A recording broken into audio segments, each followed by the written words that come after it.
This is what a Marshall amp sounds like with no chorus, lots of delay, lots of reverb. Dampening control on. This is that Marshall MG100 HFX I've been posting quite a few videos on lately. This is what it sounds like.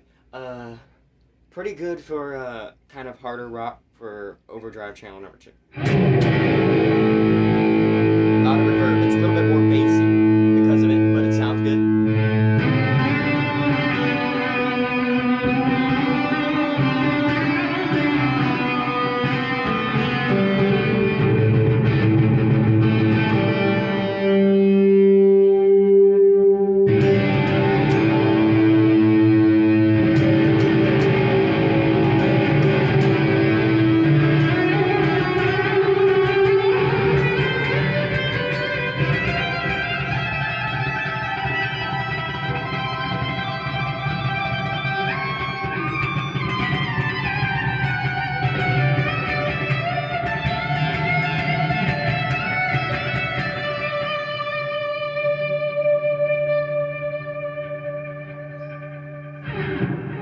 That delay and reverb kind of gives it more sustain.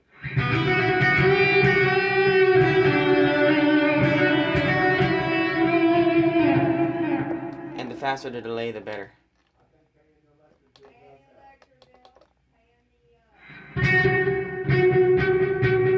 See that? It's kind of like Randy Rhoads delay, but even faster is Randy Rhoads delay.